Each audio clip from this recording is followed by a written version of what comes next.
Assalamualaikum warahmatullahi wabarakatuh. Perkenalkan, nama saya Baby Berliana dengan NIM B10018381. Di sini saya dan dua rekan saya lainnya yaitu Dita Faradila Melenia dengan NIM B10018378 dan Tasya Nabila dengan NIM B10018343 akan menampilkan video perizinan kami terkait dengan materi yaitu fakta di lapangan tentang izin dan dijelaskan berdasarkan materi perizinan, fungsi izin, dan lain sebagainya. Kami mengucapkan terima kasih sebesar-besarnya kepada dosen pengampu kami yaitu Ibu Ari Budiarti SHM Hum. Terima kasih Ibu dan kepada para teman-teman sekalian di kelas perizinan A maupun kelas B. Pada tugas ini, kelompok kami melakukan penelitian terkait jenis perizinan akomodasi yaitu penginapan. Di akhir video kami melakukan wawancara bersama dengan pemilik penginapan Habibah yang ada di Bangko, Merangin, Jambi. Baiklah, langsung saja kami akan memasuki materi kami. Terima kasih. Seperti yang kita tahu bahwasannya usaha hotel atau penginapan adalah salah satu bisnis yang berkaitan dengan penyediaan akomodasi.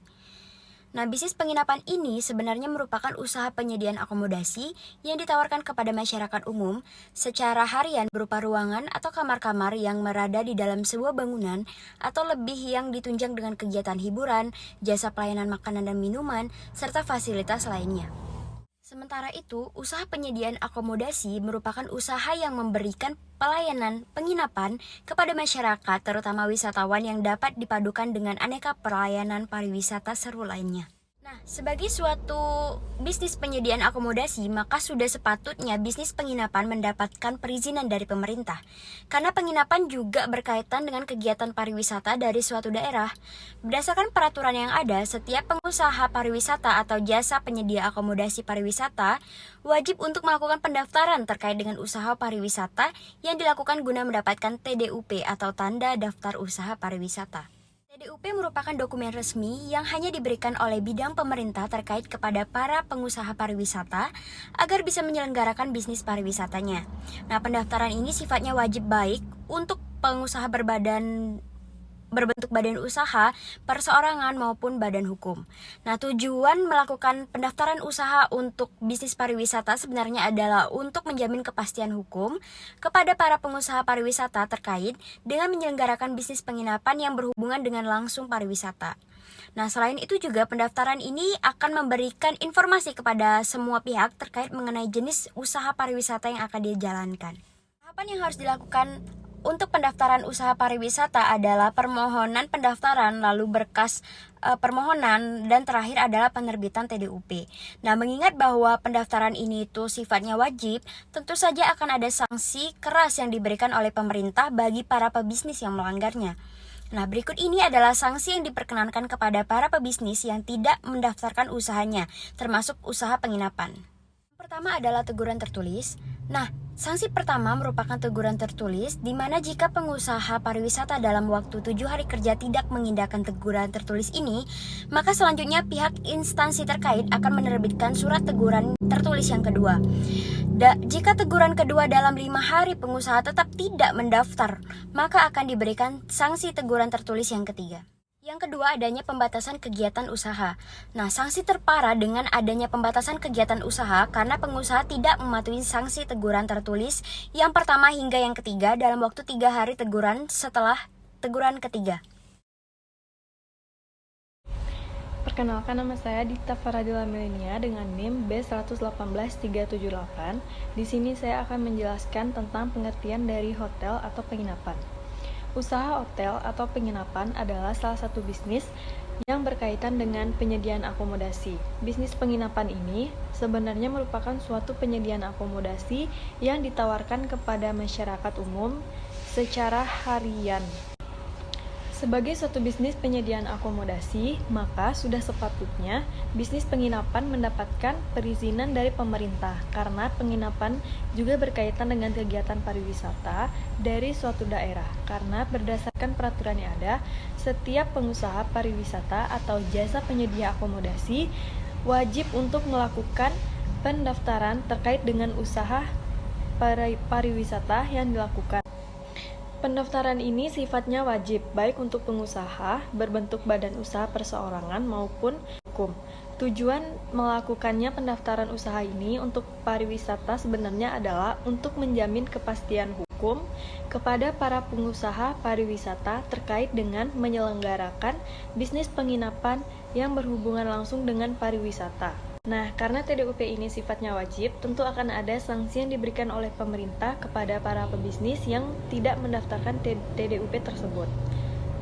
Sanksi yang diberikan kepada para pengusaha yang tidak mendaftarkan TDUP-nya adalah yang pertama yaitu teguran tertulis. Apabila dalam waktu 7 hari kerja, pengusaha tidak mengindahkan sanksi tersebut, maka akan diberikan teguran kedua. Dan apabila selama 5 hari pengusaha tetap tidak mendaftarkan, maka akan diberikan sanksi teguran tertulis yang ketiga. Lalu yang kedua adalah sanksi pembatasan kegiatan usaha. Sanksi ini diberikan apabila para pengusaha tidak mengindahkan sanksi teguran pertama hingga yang ketiga. Sanksi pembatasan kegiatan usaha ini diberikan setelah 3 hari diberikannya sanksi teguran yang ketiga. Saya Tasya Nabila dengan NIM B18343. Di sini saya akan melanjutkan materi yang telah disampaikan teman saya tadi. Pentingnya memiliki izin usaha. Surat izin merupakan salah satu wujud izin yang diberikan oleh pemerintah kepada salah satu pihak atau kepada pihak lain untuk menjalankan usahanya secara resmi. Surat izin yang menyatakan legalitas usaha itu sangatlah penting untuk dimiliki oleh setiap orang yang akan mendirikan usaha. Dengan adanya surat izin usaha itu menunjukkan bahwa perusahaan yang kita miliki itu sah dan tidak fiktif. Memiliki izin usaha sangatlah penting dan memberikan dampak baik bagi pemilik usaha. Di sini saya akan sedikit menjelaskan beberapa poin betapa pentingnya memiliki izin usaha. Yang pertama itu bukti bahwa usaha tersebut tidak melanggar hukum. Kepatuhan pengusaha merupakan bentuk paling terkecil yang dapat dilakukan terhadap negara. Dengan memiliki unsur legalitas tersebut, artinya pengusaha tersebut telah mematuhi aturan-aturan hukum yang berlaku. Dengan memiliki legalitas, maka usaha Anda akan tercatat secara sah oleh pemerintah dan Anda pun terhindar dari penertiban yang dilakukan oleh Satpol PP sehingga Anda dapat merasa aman dan nyaman dalam menjalankan usaha. Lalu yang kedua ada sebagai sarana promosi dan meningkatkan kredibilitas usaha. Dengan mengurus dokumen-dokumen hukum tentang kegiatan usaha, maka secara tidak langsung pengusaha telah melakukan serangkaian kegiatan promosi. Ini merupakan salah satu manfaat pentingnya legalitas usaha. Selain untuk kegiatan promosi, izin usaha juga penting untuk menunjukkan kredibilitas usaha yang Anda miliki. Dan yang ketiga ada sebagai syarat penunjang perkembangan usaha. Untuk bisa meningkatkan usaha yang dimiliki, maka tentu saja akan membutuhkan penambahan modal. Umumnya, memiliki izin usaha adalah salah satu syarat untuk pengajuan kredit modal usaha di bank. Dan bila kita telah memiliki perizinan, maka pengajuan modal itu pun akan berjalan dengan lancar. Dan yang terakhir, dapat mempermudah mendapatkan suatu proyek. Ada beberapa jenis usaha seperti usaha bidang produksi atau developer perumahan yang tidak terlepas dari proses pemenangan tender suatu proyek, baik itu dari perusahaan swasta maupun pemerintah. Suatu tender umumnya mensyaratkan bahwa para peminat harus memiliki dokumen-dokumen hukum. Tentu saja ini berhubungan dengan unsur-unsur legalitas yang terkait dengan kepemilikan suatu badan usaha guna mengikuti pelelangan atau suatu sarana perlindungan hukum tender. Meskipun begitu, para pengusaha pemula banyak yang masih mengabaikan legalitas usaha yang mereka miliki. Mereka masih beranggapan bahwa mengurus legalitas dan izin usaha itu prosesnya cukup rumit dan menghabiskan banyak dana. Padahal sebenarnya tidaklah seperti itu. Selain itu, dengan memiliki usaha yang telah resmi, ada banyak sekali keuntungan yang kita dapatkan.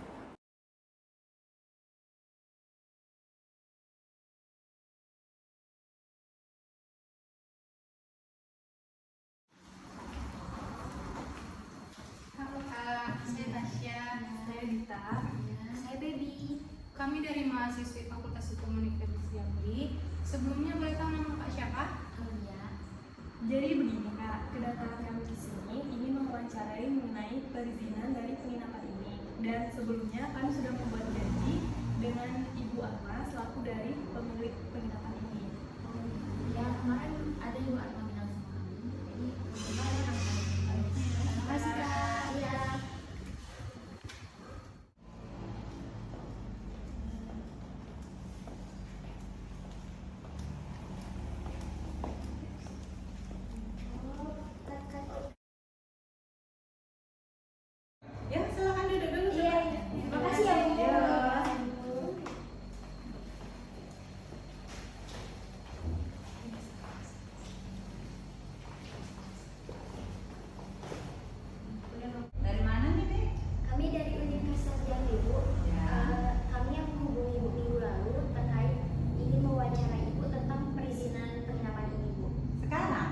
ya Bu. Oh, Gimana Bu? gimana ya? Saya lagi sibuk. Nanti saya serahkan sama ini aja ya. Kalian bertanya sama pegawai saja. Oh iya. Pegawai saya aja ya. Oh iya iya iya Bu. Maaf ya, Bu. maaf ya. Iya, Makasih iya. ya. Makasih ya Bu. Sama pegawai saya aja ya. Ya, makasih Bu. Ya, Makasih banyak. Maaf ngerepotin ya Bu. Enggak ya. Ya, Kak, saya mulai sekarang ya Kak. Bisa dijelasin nggak Kak, kapan berdirinya penginapan Nabiwa ini dan gimana sih latar belakang berdirinya dari penginapan ini? Ya, itu penginapan Nabiwa ini tuh berdiri pada tahun 2015 yang didirikan oleh Ibu Alma sama Pak Heru. Nama penginapan Nabiwa ini sebenarnya diambil dari nama ibu kandung Ibu Herman yang bernama almarhumah Ibu Habibah. Pada awalnya penginapan ini bukan penginapan tapi kosan atau bedeng. Tapi karena udah setahun ya belum ada penyewa. Ya mungkin karena di sini kan dekat kota kecil. Jadi kan rata-rata kan orang udah kayak mana lagi kan. Jadi kan belum ada penyewa selama setahun. Jadi Ibu Alma tiba-tiba punya ide gitu. Gimana kalau kosan ini dijadikan penginapan aja. Jadi pas diskusi sama Pak Herman setuju. Jadi jadilah kosan ini yang awalnya kosan jadi penginapan. Kosan yang 1 ruko dan 8 kontrakan jadi penginapan yang pertama kita.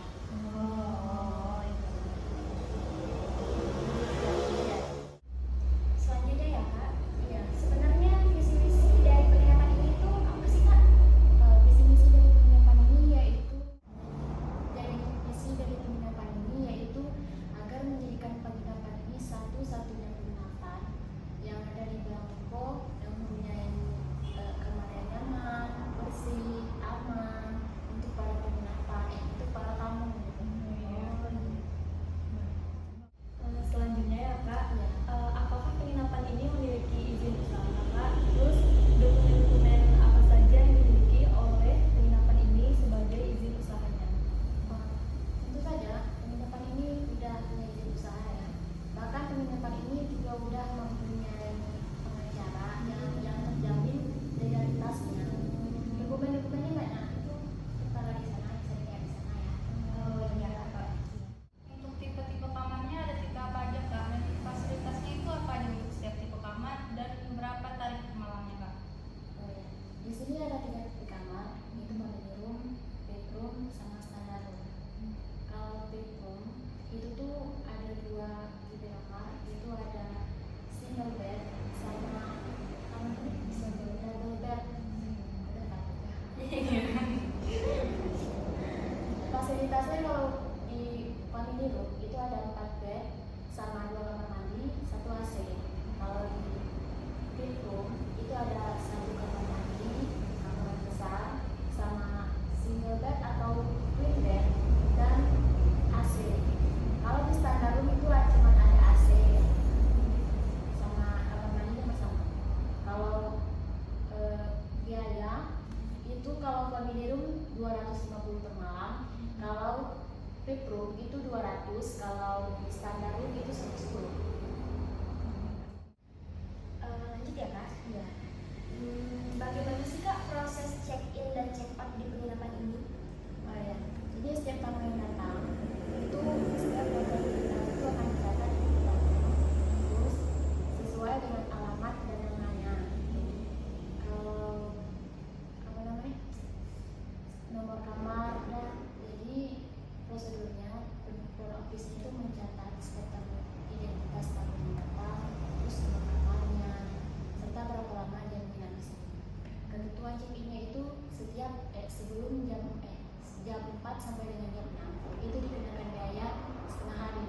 Kalau check-in sebelum jam 4 itu dikenakan biaya 1 hari. Sedangkan check-outnya jam 12. Terus Kak, gimana nih kalau misalnya ada yang check-in tapi ternyata masih di bawah umur? Kayak punya KTP tapi pengen check-in gitu loh Ya Kak. nggak bisa, kita harus